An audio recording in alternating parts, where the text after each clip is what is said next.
చేస్తున్న ముఖ్యమంత్రి ఈ హౌస్ కు వస్తాను తప్ప అదర్వైజ్ నాకు ఈ రాజకీయాలు అవసరం లేదు. ఇది గౌరవ సభ కాదు. ఇలాంటి గౌరవ సభలో నేను ఉన్నానని మరొకసారి విజ్ఞప్తి చేస్తూ మీకు నమస్కారం. ప్రజలందరికీ విజ్ఞప్తి చేస్తున్నా. నా అవమానం మీరందరూ నిండు మనసుతో ఆశీర్వించమని కోరుతూ అందరికీ నమస్కారం.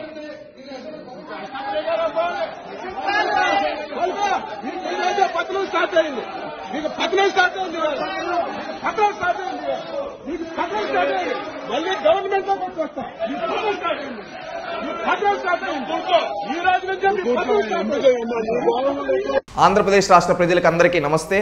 ఏంటంటే మీరందరూ ఒకటి గుర్తుపెట్టుకోవాలి. చంద్రబాబు నాయుడు గారు ఒకరోజు సభలో గత 1.5 సంవత్సరం క్రితం ఒక శపథం చేశాడు. ఎందుకంటే ఆ రోజు ఈ వైఎస్ఆర్సీపీ నాయకులు కొంతమంది ఆయన గురించి, ఆయన కుటుంబం గురించి తప్పుడు ఉద్దేశంతో కావాలనే ఆయన ఎట్టైనా మానసికంగా దెబ్బతీయాలనే ఉద్దేశంతో ఆ రోజు సభలో లేని వ్యక్తుల గురించి క్యారెక్టర్ అసాసినేషన్ చేస్తే ఈ విధంగా మాట్లాడారు.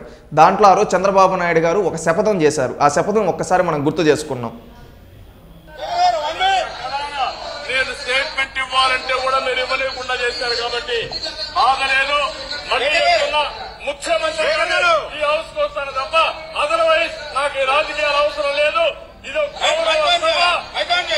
ఇది గౌరవ సభ కాదు. ఇలాంటి గౌరవ సభలో నేను ఉన్నానని మరొకసారి విజ్ఞప్తి చేస్తూ మీకు నమస్కారం. ప్రజలందరికీ విజ్ఞప్తి చేస్తున్నా. నా అవమానం మీరందరూ నిండు మనసుతో ఆశీర్వించమని కోరుతూ అందరికీ నమస్కారం. ఇది చంద్రబాబు నాయుడు గారు నవంబర్లో 2021 చేసిన శపథం. ఈ శపథం ఆయన 40 ఏళ్ల రాజకీయంలో ఆయన ఏ రోజు శపథాలు చేయలేదు. కానీ 40 ఏళ్ల రాజకీయంలో ఆయన శపథం చేశాడంటే ఎందుకు శపథం చేశాడు? తన శ్రీమతిని, ఏ రోజు రాజకీయాలకు సంబంధం లేని తన శ్రీమతిని నిండు సభలో ఆ రోజు కౌరవులు ఏ విధంగా అయితే ఆడవాళ్ళను అవమానించారు, దాన్ని మించి ఈ వైసీపీ కౌరవులు అవమానిస్తే ఆ రోజు ఆయన నిండు సభలో చెప్పాడు.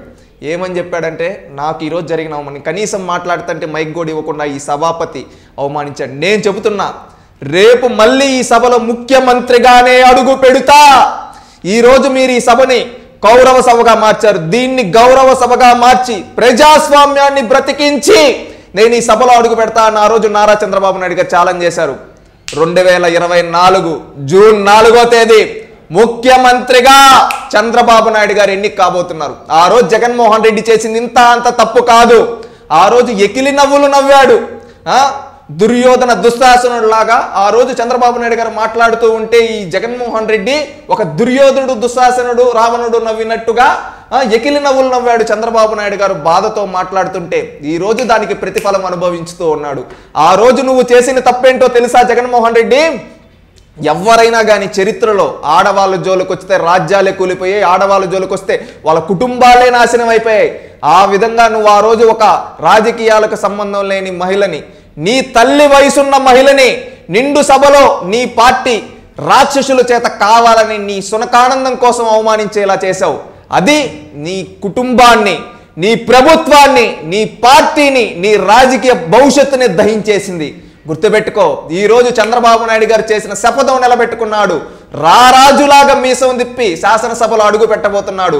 నువ్వు ఆ రోజు 151 మంది నాకు తిరుగులేదని ఎగిసిపడ్డావు. ఈ రోజు కనీసం 25 మంది కూడా శాసనసభలో నీ పార్టీ వాళ్ళు లేకుండా చేశారు ప్రజలు. ఇకనైనా మారు. చంద్రబాబు నాయుడు గారు శపథం ఈ రోజు నెరవేరింది. ఆయన ఆ రోజు శపథం రాష్ట్ర ప్రజల కోసం, ప్రజాస్వామ్యాన్ని బతికించడం కోసం, ఆ కౌరవ సభని గౌరవ సభగా మార్చడం కోసం చేసిన శపథం ఈ రోజు నెరవేరింది. 5 కోట్ల ఆంధ్రుల సహాయంతో ఈ రోజు ప్రభుత్వం ఏర్పాటు చేయబోతున్నాడు. నీలాంటి రాక్షసుణ్ణి ప్రజాస్వామ్యంలో ప్రజల్ని చైతన్యపరిచి ఓడించాడు నిన్ను. 151 సీట్లకి ఎగిసిపడిన నిన్ను, నీ పార్టీని బంగాళాఖాతంలో కలిపాడు. నీకు రాజకీయ సమాధి కట్టాడు. అది చంద్రబాబు నాయుడు అపర చాణక్యుడు అని ఆ రోజుల్లో చెప్పేవాళ్ళు. దాన్ని రిపీట్ చేశాడు. ఎంత ఓటమిని సైతమైనా తట్టుకొని మళ్ళీ ఘన విజయం దూసుకెళ్లొచ్చని నిరూపించాడు. చరిత్ర పునర్లిఖించాడు నారా చంద్రబాబు నాయుడు. గుర్తుపెట్టుకో, నీలాంటి వ్యక్తులు కొన్ని 100 జన్మలెత్తినా ఆయన కాలి గోటికి కూడా సరిపోరు. ప్రజలేదో గాల్లో ఒక్క అవకాశం ఇచ్చారు, దాన్ని నిలబెట్టుకో అంటే చరిత్రలో నిలిచిపోయింటావు. దానిని అపహాస్యం చేస్తూ ప్రత్యర్థులపైన కక్ష కట్టావు, ప్రత్యర్థి కుటుంబ సభ్యుల్ని, స్త్రీలను అవమానించావు, ఆడవాళ్ళని రోడ్లపైకి ఈడ్చినందుకు ఈరోజు నీ రాజకీయ పార్టీని నిన్ను రోడ్లపైకి ఈడ్చారు జనాలు. గుర్తుపెట్టుకో జగన్, ఈరోజు కురుసభ గౌరవ సభగా మారిపోతుంది. ఆంధ్రప్రదేశ్ రాష్ట్ర ప్రజలు రాక్షస సంహారం చేసి పండగ జరుపుకుంటున్నారు.